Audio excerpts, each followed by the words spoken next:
tes buka dia ni.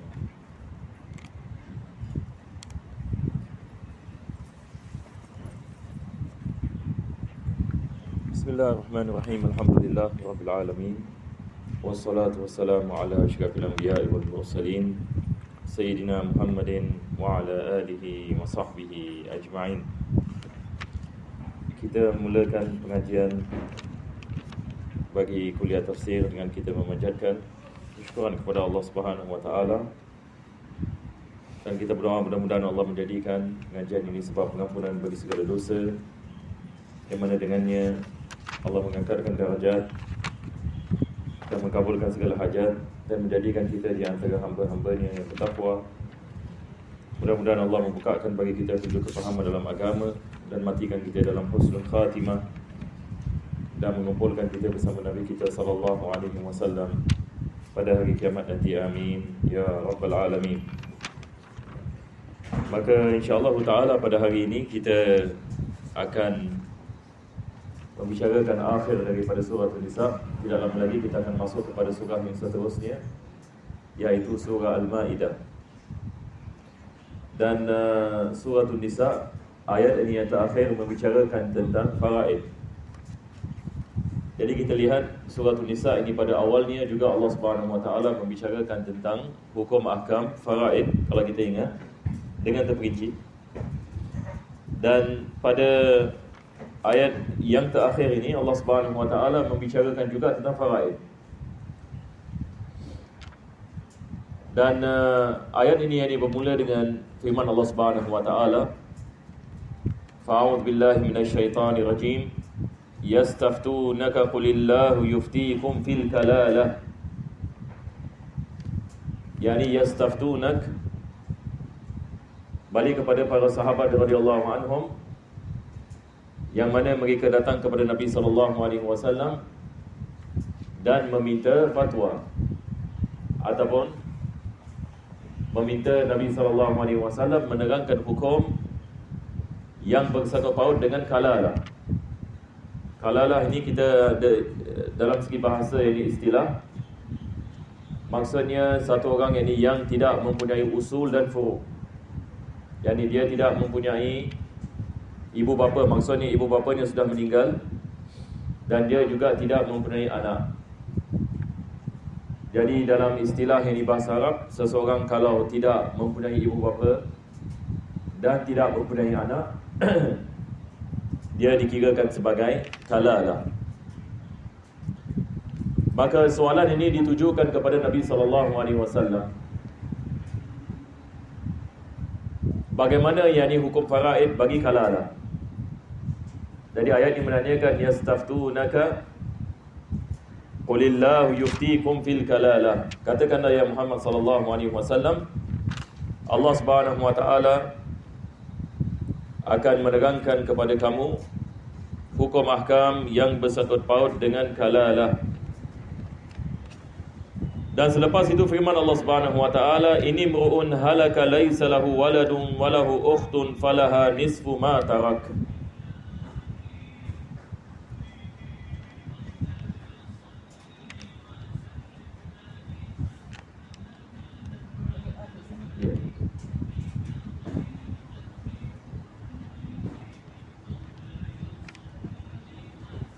Saya tak tahu apa ini.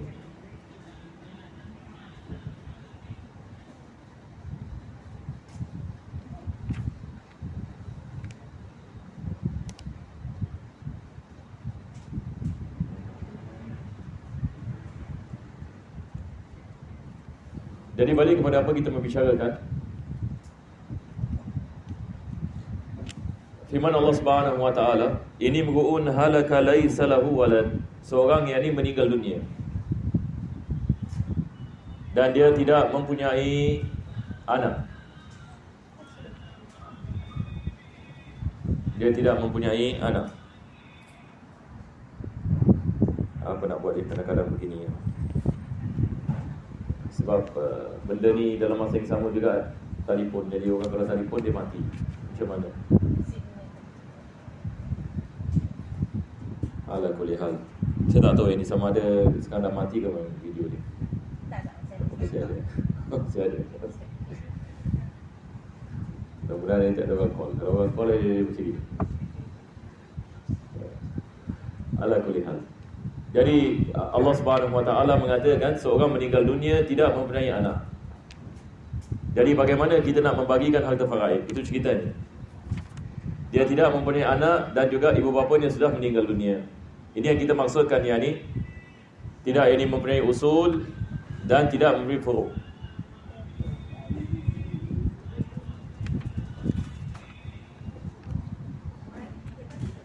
Yes, saya? Ya, sebab dia nak kena matikan yang lain. Kalau tak boleh mengganggu ya.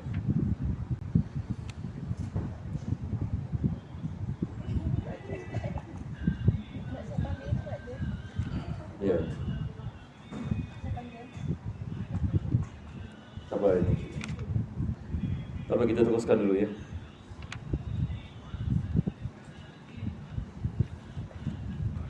Hari ini hujannya lebih sikit nampaknya. Pertama sikit saya lambat. Kedua ini. Jadi hari ini kita nak banyak sabar ya. InsyaAllah sabaran kita mendapatkan pahala insyaAllah. Lebih banyak kita sabar, lebih besar pahala.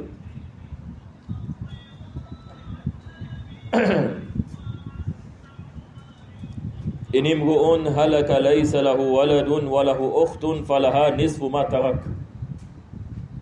Jadi Allah menerangkan hukum ini faraid. Seorang ini meninggal dunia, dia tidak ada anak dan dia tidak ada ibu dan bapa. Aikal tak nak matikan lain itu. Tak boleh.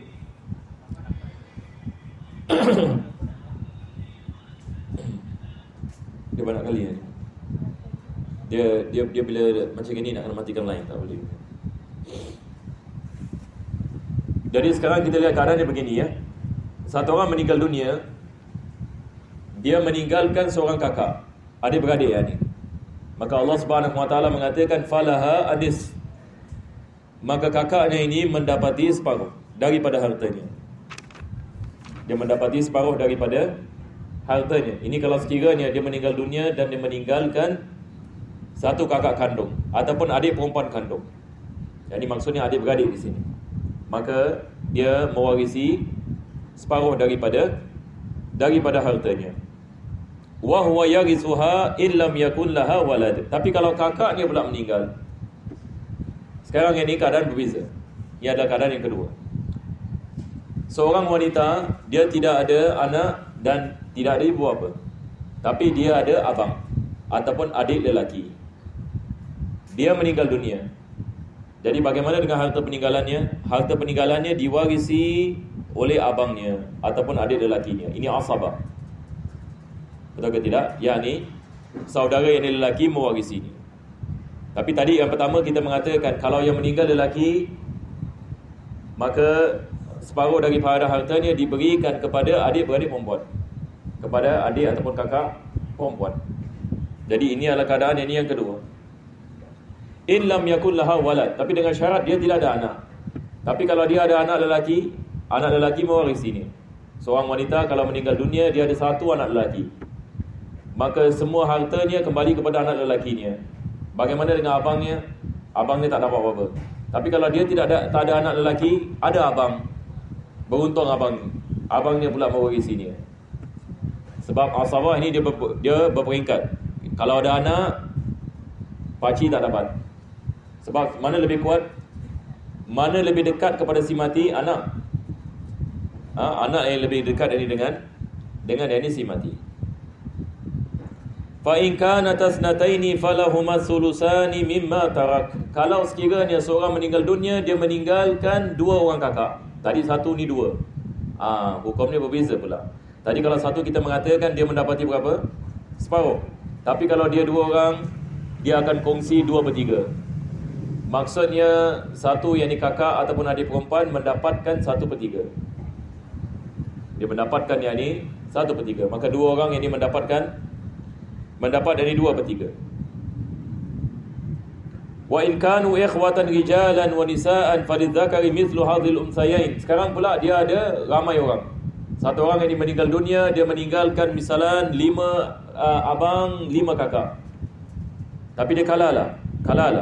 Maksudnya tidak ada anak dan tidak ada ibu bapa. Jadi bagaimana kita nak membagikan hartanya? Maka di sini Allah mengatakan falidzakari hadzul unsayain. Bahagian lelaki mendapat 2 bahagian, wanita mendapat 1 bahagian.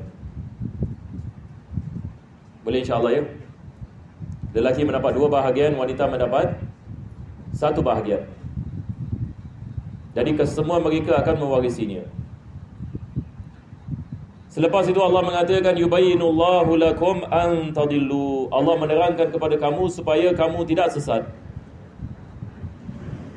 Yang ini maksudnya bagaimana kita nak menghindarkan diri kita daripada kesesatan dengan kita mempelajari hukum ahkam Allah Subhanahu Wa Taala dan kita melaksanakannya. Itu cara-caranya.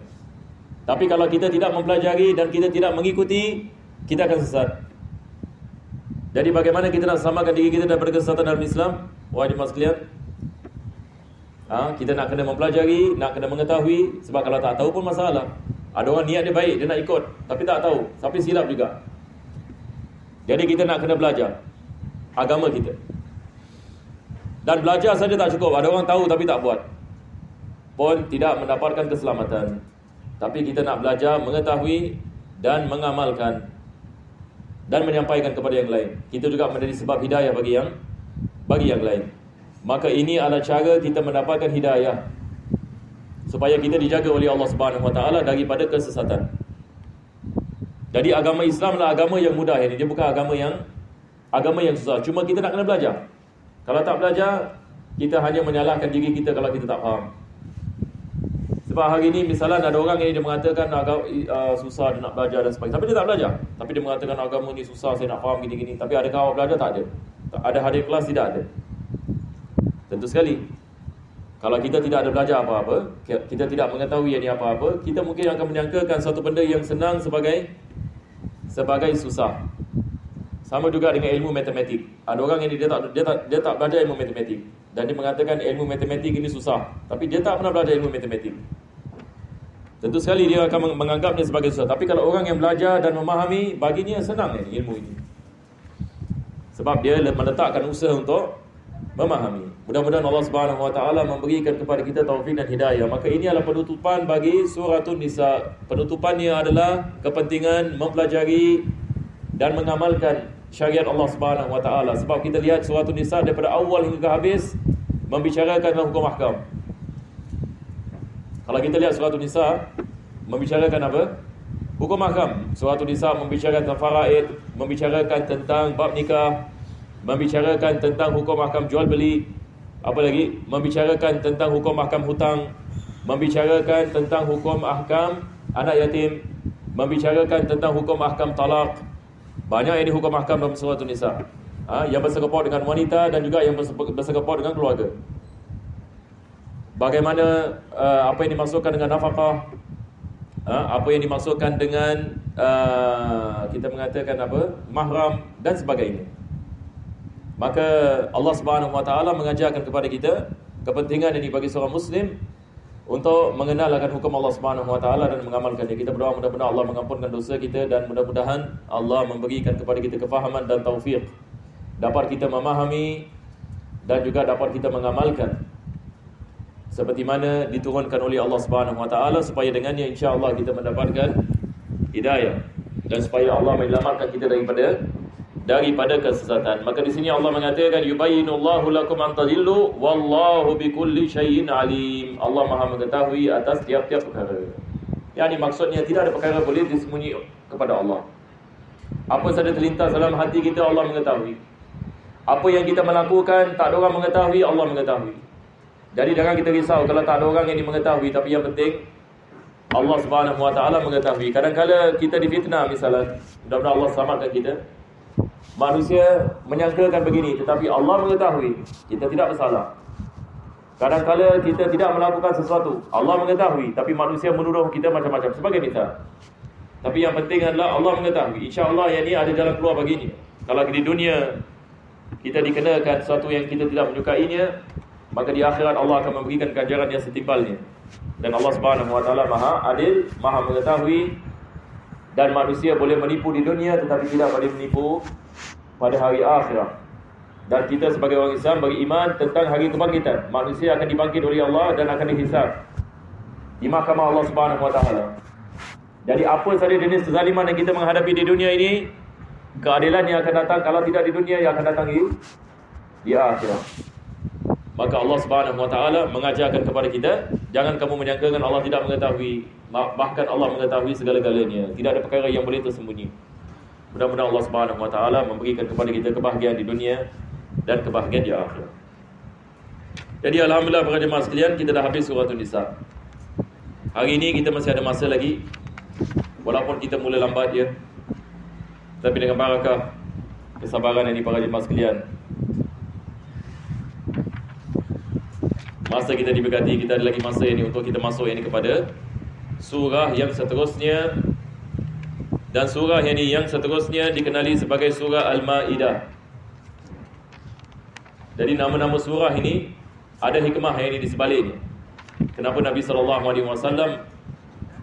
mengajarkan kepada kita nama-nama surah? Kita pada mula Al-Quran nama Fatihah. Fatihah maksudnya pembukaan. Pembukaan Al-Quran pertama sekali surah Fatihah. Lepas itu kita ada surah Al-Baqarah. Kenapa dinamakan surah Al-Baqarah? Sebab ada kisah tentang Al-Baqarah dalam Al-Quranul Karim, tentang Bani Israel. Betul ke tidak? Allah suruh mereka sembur seekor lembu. Tetapi mereka mula banyak soal. Lembu warna apa? Bagaimana lembu tersebut? Adakah lembu itu digunakan di dalam ladang ke, ataupun lembu yang disimpan? Lepas itu ini warnanya bagaimana? Dan sebagainya. Maka lebih banyak mereka tanya, lebih susah. Jadi ini adalah pengajaran bagi kita umat Nabi Muhammad SAW, kepentingan ubudiyah. Jangan kita banyak tanya, lepas itu tak beramal. Ini masalah.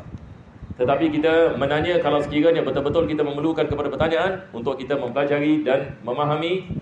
Tetapi yang penting adalah kita melaksanakan akan perintah Allah dengan penuh keikhlasan. Lepas surah Al-Baqarah datang surah Ali Imran. Kenapa ini Ali Imran? Ali Imran ini maksudnya keluarga Imran. Imran ini siapa? Ini semua kira ulang kaji ya. Imran ini dia adalah bapa yang ini kepada Maryam. Isterinya nama Hanna. Jadi dalam suratul Maryam, dalam surah Ali Imran, kisah tentang Hanna mengandung. Betul ke tidak? Lepas itu dia bernazar. Dia bernazar ini anaknya ini, dia akan bernazar untuk memberikan khidmat ini kepada yang ini tempat ini ibadah. Tetapi keluar ini seorang anak perempuan, dia menyangkakan yang anak lelaki. Kisah ini yang panjang dalam surah Ali Imran. Lepas itu ini surah An-Nisa. Kenapa dikenali sebagai surah An-Nisa? Sebab dalam surah An-Nisa banyak hukum ahkam yang bersangkut paut dengan wanita. Jadi kita membicarakan tentang faraid, kita membicarakan tentang nafkah, betul ke tidak? Kita membicarakan tentang tarbiyah, tentang talak, tentang perkahwinan dan sebagainya. Selepas ini surah An-Nisa, datang ini surah yang dikenali sebagai Al-Ma'idah. Al-Ma'idah ini apa maksudnya Al-Ma'idah? Al-Ma'idah ini dalam bahasa Arab ini maksudnya meja. Al-Ma'idah maksudnya meja. Kenapa yang ini meja? Sebab dalam surah Al-Ma'idah nanti insyaAllah kita akan mempelajari kisah yang ini tentang Nabi Isa AS dengan Hawariyin. Yang ini pengikut Nabi Isa AS pernah satu kali bertanya kepada Nabi Isa AS, boleh tak Allah Subhanahu Wa Taala menurunkan ma'idatan minas sama', iaitu meja yang penuh dengan makanan daripada langit. Ini apa permintaan mereka. Yang ini mereka meminta kepada Nabi Isa AS, nak lihat apa? Nak lihat meja penuh dengan makanan. Bukan saja itu, tapi datang daripada langit. Masya Allah. Allah kabulkan, tidak kabulkan? Allah kabulkan. Allah Subhanahu Wa Taala mengabulkan, tapi Allah meletakkan syarat. Syaratnya adalah kamu nak kena beriman. Tapi kalau kamu kufur, maka azab ini yang pedih yang akan aku kenakan, tak pernah aku mengazab seseorang sebelum kamu. Itu adalah amaran daripada Allah Subhanahu Wa Taala. Tapi Hawariyin alhamdulillah ini beriman kepada Allah Subhanahu Wa Taala. Mereka adalah pengikut Nabi Isa alaihi salam. Jadi itu adalah kisah Al-Ma'idah. Maka surah ini dikenali sebagai Al-Ma'idah. Taib. Sekarang ini kita masuk ini kepada ayat ini yang pertama daripada surah Al-Ma'idah. Ada perkara lagi yang kita nak kena faham tentang surah Al-Ma'idah. Surah Al-Ma'idah ini dia Madaniyah. Madaniyah maksudnya dia diturunkan di Madinah. kenapa penting kita kena faham sama ada ayat-ayat turun di Makkah ataupun Madinah? Ini saya telah membicarakan banyak kali. Ada beza ya. Ayat-ayat yang diturunkan di Makkah biasanya mengasaskan iman, membicarakan tentang hari kiamat, membicarakan tentang pembangkitan, membicarakan tentang hisab, membicarakan tentang iman kepada Allah dan larangan daripada syirik dan sebagainya. Sebab Nabi SAW bila dia berada di Makkah, dia menghadapi kaum musyrikin. Dan Nabi SAW ditindas, di Makkah ditindas. Dia tidak ada negeri sendiri. Maksudnya dia ada citizen. Kalau zaman sekarang kita panggil apa? Satu orang citizen of a country. Berbeza di Madinah. Madinah dia pula jadi ruler. Jadi beza keadaannya, keadaan berbeza. Keadaan yang di Makkah, rakyat. Keadaan yang di Madinah, pemerintah. Maka hukum ahkam di Makkah diturunkan berasaskan dengan iman. Sebab Nabi SAW mula berdakwah kepada kaum musyrikin, kaum yang sembah berhala. Kebanyakan kaum dia sembah berhala. Ada ahlul kitab, tak ramai, tetapi mereka juga sedang menunggu Nabi akhir zaman. Orang Yahudi ada di Makkah. Mereka juga yang ini menunggu. Mereka menunggu di Makkah dan mereka menunggu di Madinah. Sebab mereka mengetahui dalam kitab Taurat, Nabi akhir zaman akan hijrah ke Madinah. Dia akan dilahirkan di Makkah, tapi dia akan duduk di Madinah. Itu sebab kaum Yahudi ramai di Madinah.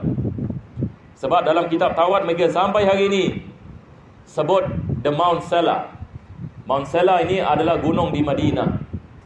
Jadi sampai hari ini, kalau kita balik kepada kitab mereka, kita masih boleh melihat di Madinah. Ini adalah perkara yang sangat luar biasa. Itu sebab orang Yahudi ramai masuk Islam sebabkan ini. Hatta pada zaman sekarang. Jadi Nabi SAW apabila berhadapan dengan kaum musyrikin yang sembah kepada berhala, maka banyak ayat-ayat tentang tauhid diturunkan di Makkah. Tetapi apabila Nabi SAW hijrah ke Madinah, sekarang keadaan berbeza. Sebab para sahabat radhiyallahu anhum daripada kalangan muhajirin yang mengikut Nabi SAW sudah terbentuk iman dalam hati mereka. 13 tahun mereka sudah beriman di Makkah. Selepas itu hijrah di Madinah. Apabila hijrah di Madinah, Nabi mengasaskan negeri Islam, negeri. Dan Nabi SAW sendiri adalah pemerintah. Dan dia adalah hakim. Dan dia adalah seorang ayah. Dan dia adalah seorang bapa. Dan dia adalah seorang datuk. Betul ke tidak? Yang ini kita lihat yang Nabi kita SAW seorang pemerintah, seorang imam, seorang mufti. Maksudnya dia mengajarkan kepada kita semua yang ini aspek yang kehidupan. Dan dia berkahwin, dan ada anak, dan ada isteri, ada cucu. Jadi hari ini kalau orang mengatakan, tapi saya ada cucu, bagaimana? Nabi SAW juga ini seorang datuk. Betul ke tidak? Seorang ini suami, misalnya dia nak mengetahui tentang hukum ahkam, bagaimana? Maka kita mengatakan, lihat kepada Nabi SAW, dia juga ini seorang suami. Dan bagaimana dengan isteri Nabi SAW? Seorang wanita mengatakan, bagaimana ini sebagai isteri yang diredai oleh Allah? Lihat kepada isteri Nabi SAW. Bagaimana seorang wanita kalau dia seorang anak misalnya, bagaimana dia nak mengetahui tentang bagaimana seorang anak terhadap ibu bapanya, sama ada anak perempuan atau anak lelaki. Lihat kepada Sayyidah Fatimah sebagai misal. Dia adalah anak perempuan kepada Nabi SAW dan Nabi meridainya. Jadi Nabi mengajak wanita-wanita mengikuti jejak langkah Fatimah radhiyallahu anha. Begitu juga dengan isteri Khadijah, begitu juga dengan Aisyah ummahatul mukminin. Yang ini maksudnya segala aspek yang kehidupan ditunjuk oleh Nabi SAW. Ini adalah hikmah daripada Allah Subhanahu Wa Taala. Jadi apabila dia hijrah ini ke Madinah, dia mengasaskan agama Islam dengan keseluruhannya dalam semua aspek kehidupan. Jadi kita lihat di Madinah ini banyak ayat-ayat tentang hukum ahkam diturunkan. Banyak ayat-ayat ini tentang hukum ahkam diturunkan di Madinah. Jadi kita lihat ini pada permulaan dari suratul Maidah. Allah Subhanahu Wa Taala memulakan surah ini dengan mengatakan, Ya ayyuhalladzina amanu. Allah Subhanahu Wa Taala menujukan kepada mereka-mereka yang sudah beriman. Sudah beriman. Kita lihat dalam surah Al-Baqarah, Ya ayyuhan nas. Betul ke tidak? Ya ayuhan nas wa'budu rabbakumul ladzi khalaqakum. Yani ayat-ayat yani menerangkan yang ini tentang ditujukan kepada yang beriman dan juga yang tidak beriman.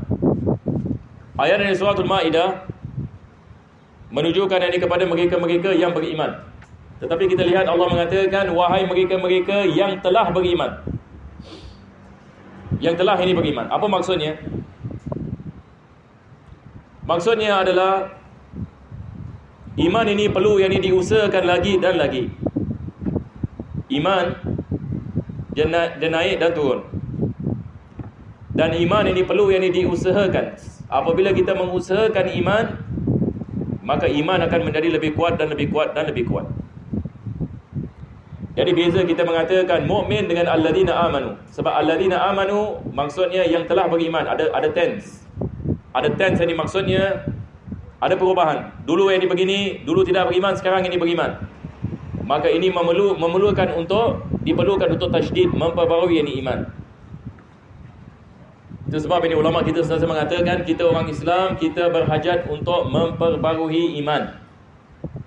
Jangan kita hanya gembira, alhamdulillah saya dah beriman. Maksudnya saya dah beriman kepada Allah, saya dah beriman kepada Nabi SAW. Ini kita mengatakan iman memerlukan kepada usaha, betul ke tidak? Sebab iman ini dia boleh apa? Dia boleh jadi lemah. Apabila manusia melakukan maksiat, iman menjadi lemah. Dia melakukan maksiat dari lemah. Akhir dia apa jadi? Akhir na'udzubillah min zalik, dia takuti hilang. Terus. Tapi satu orang kalau dia usahakan atas iman jadi lebih kuat. Jadi dia nak melakukan amal mudah. Sebab apabila iman kita kuat, dia akan mendorong kita melakukan amal. Jadi selagi mana ajal kita belum sampai, ini adalah mujahadah kita. Bagaimana kita nak usahakan atas iman tiap-tiap hari. Supaya apabila kita bertemu dengan Allah, kita bertemu dengan Allah dengan iman yang kuat. Dengan iman yang kuat dapat kita mengucapkan kalimat syahadah pada akhir hayat kita. Ini memerlukan kepada iman yang kuat, bukan iman yang lemah. Maka Allah Subhanahu wa taala pertama sekali dalam suratul Maidah membicarakan tentang al-uqud. Sebab Allah mengatakan ya ayyuhalladzina amanu aufu bil uqud. Apakah yang dimasukkan dengan uqud? Kita dalam bahasa Melayu kita mengambil perkataan ini. Dalam bahasa kita panggil apa? Akad. AKAD. Apakah yang dimasukkan dengan akad? Ini saya nak tanya. Ini kita lihat bahasa Melayu dulu ya. Apakah yang dimasukkan dengan akad? Misalnya kita ada akad nikah. Betul ke tidak? Kita ada akad jual beli. Kita ada akad perwakilan. Ini kita mengatakan akad. Betul ke tidak? Jadi apakah yang dimasukkan dengan akad di sini? Akad ini membawa maksud sesuatu yang perjanjian di antara dua pihak. Kita kalau melakukan jual beli, akad jual beli, kita mengatakan saya menjual barangan ini dengan harga $10. Pembeli mengatakan saya membelinya dengan harga tersebut. Sebagai misal, ini kita mengatakan akad jual beli. Jadi dia dengan dua pihak. Kita ada penjual dan kita ada pembeli. Begitu juga dengan akad nikah. Wali yang ini menikahkan lelaki pengantin menerima pernikahan. Ini kita mengatakan akad nikah. Jadi apabila berlaku ni akad, maksudnya ada perjanjian yang perlu dilaksanakan dan ada tanggungjawab di sebalik akad perjanjian. Jadi apabila kita jual sesuatu dan kita membeli, ada perjanjian. Maksudnya barangan ini sudah menjadi milik saya sebab saya membelinya. Dan penjual, kemilikan itu hilang daripadanya. Sebab ini dia sudah menerima kewangan dan dia telah menjual ini barangan tersebut. Jadi apabila berlaku perjanjian, berubah pemilikan. Apabila berlaku perjanjian pernikahan, dihalalkan apa yang sebelum ini diharamkan. Begitu juga dengan akad-akad yang lain. Kita ada dalam Islam, kita ada banyak sekali akad. Maka Allah Subhanahu wa taala mengatakan wahai mereka-mereka yang telah beriman, aufu bil uqud. Perkataan ini aufu maksudnya sempurnakanlah. Daripada perkataan al-wafa. Al-wafa maksudnya menyempurnakan, penyempurnaan. Maka Allah Subhanahu wa taala memerintahkan kita awal dari suratul Maidah, Allah membicarakan tentang al-uqud. Uqud adalah jamak bagi aqd. Itu sebab tadi saya mengatakan bahasa Melayu akad ini diambil daripada aqdun, bahasa Arab. Banyak perkataan dalam bahasa kita ambil daripada bahasa Arab. Lebih 1000 perkataan. Sebab orang Melayu banyak berinteraksi dengan bahasa Arab. Sebab bahasa Arab ini sudah masuk tanah Melayu mungkin dah 800 tahun. Jadi kita lihat apa yang berlaku kepada bahasa Melayu, hatta bahasa Melayu dijawikan. Sebelum ini bahasa Melayu semua dalam bahasa Jawi, betul ke tidak? Sebelum datang British, semua ini orang Melayu. Bagaimana mereka tulis, bagaimana mereka baca, bahasa yang ni, apa huruf yang mereka menggunakan, bukan Romanized, betul ke tidak? Dulu orang Melayu sebelum Islam menggunakan Sanskrit. Bahasa yang di Sanskrit. Bahasa Sanskrit ini, dia punya tulisannya dekat kepada bahasa Tamil. Kalau kita lihat dari bahasa Tamil, sikit lebih kurang macam itu. Bahasa Tamil dengan bahasa Hindi, asalnya adalah bahasa Sanskrit dan ia datang daripada India. Asal dari bahasa Sanskrit, asalnya daripada India. Daripada India datang ini ke tanah Melayu. Dan agama Buddha dan agama Hindu dianuti oleh orang Melayu. Orang Melayu sebelum Islam, sebahagian ini Hindu, sebahagian Buddha. Dan Hindu dengan Buddha kedua-duanya datang daripada India. Ada orang menyangkakan Buddha datang daripada China. Tidak. Daripada mana? Daripada India. Jadi dia sampai yang ni ke negeri China, sampai ke Tibet dan sebagainya. Tapi asalnya daripada India. Begitu juga dengan agama Hindu. Jadi orang Melayu menganuti agama Hindu dan orang Melayu juga mengambil bahasa mereka, bahasa Sanskrit. Tapi apabila datang Islam, bahasa ini hilang. Yang ni bahasa yang ni cara mereka tulis itu hilang, diganti dengan cara yang baru, iaitu dikenali sebagai Jawi. Itu sebab kita lihat bahasa Melayu ini banyak ini daripadanya diambil daripada bahasa Arab. Jadi kalau kita baca sejarah kita, dia adalah perkara yang sangat baik sekali, sangat penting sekali. Itu sebab kalau kita lihat di Singapura pun, tak silap saya tahun 60-an, 50-an pun Jawi kan. Kalau sekolah-sekolah belajar juga dalam bahasa Jawi.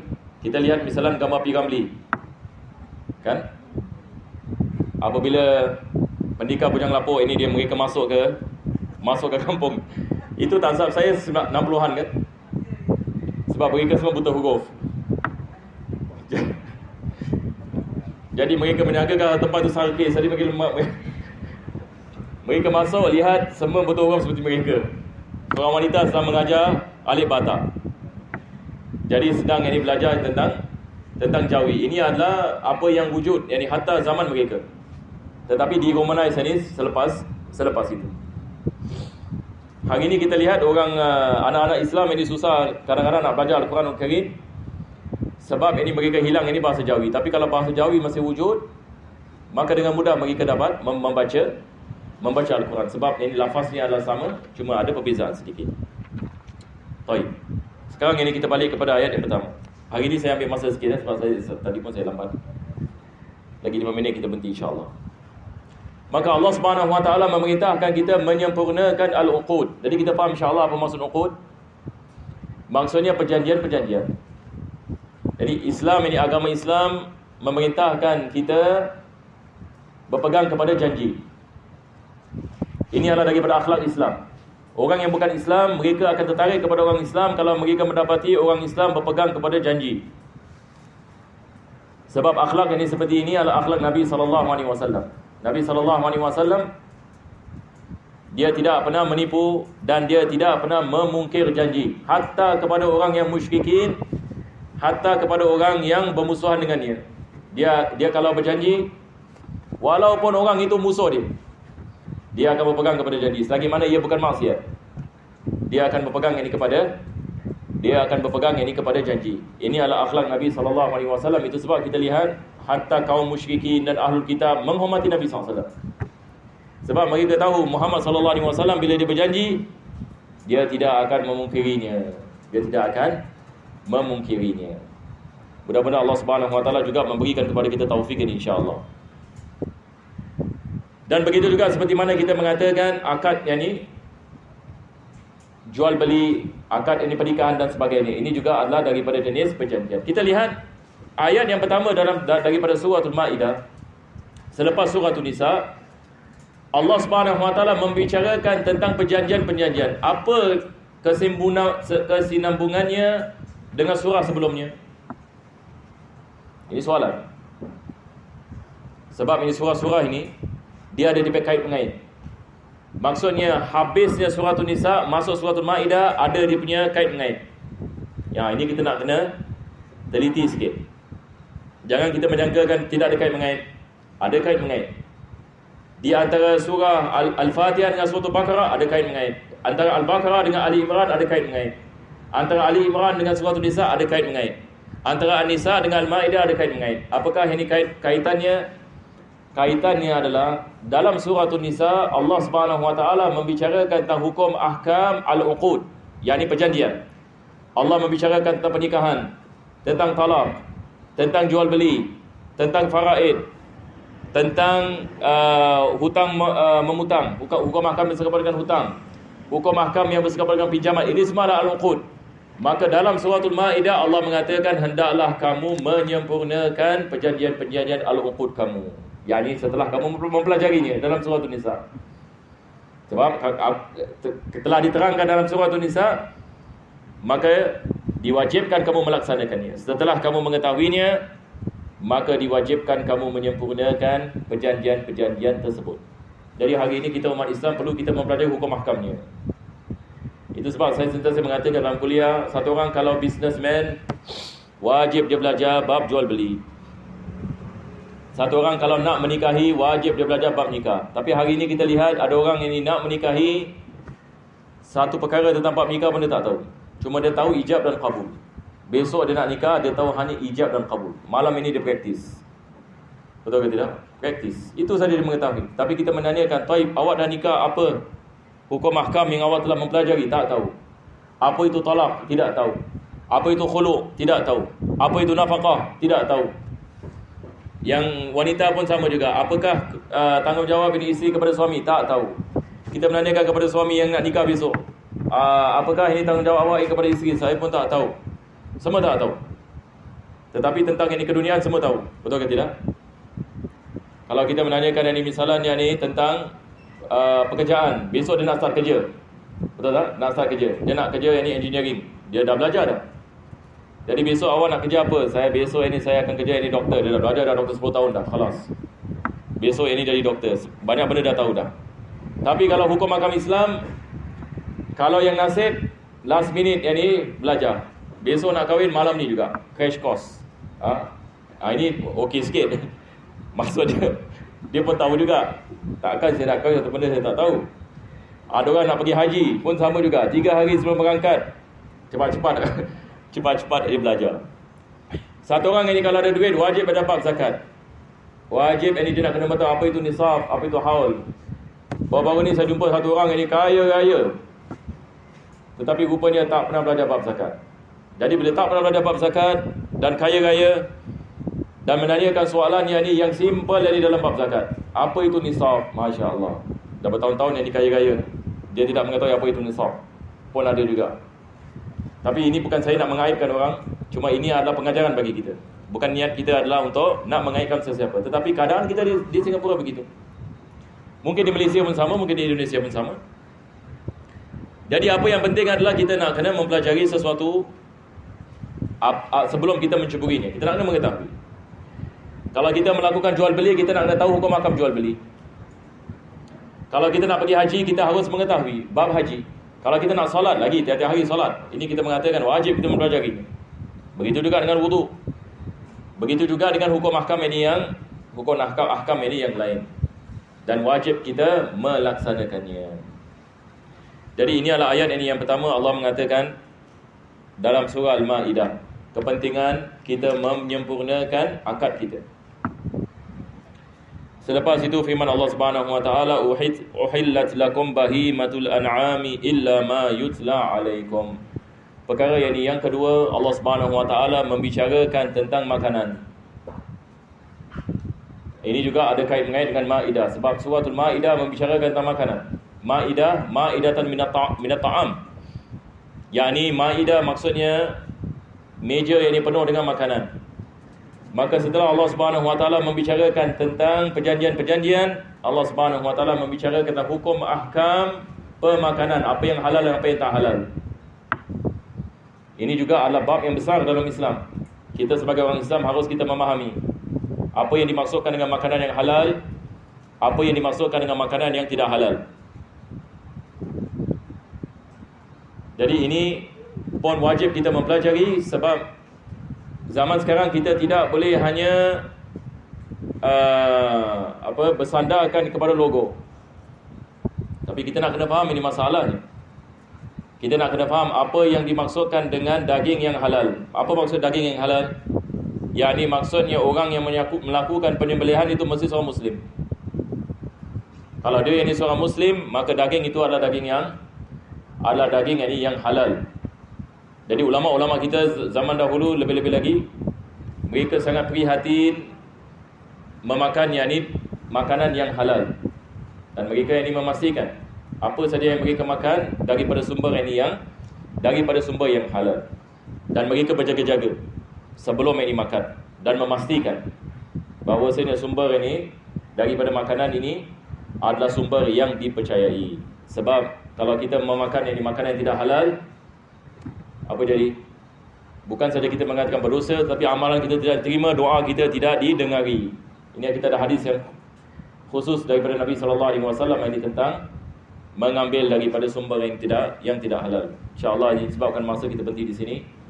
Kita akan meneruskan insyaAllah ini pada minggu yang akan datang ini insyaAllah. Saya tak tahu kalau sekiranya ada jemaah ada soalan.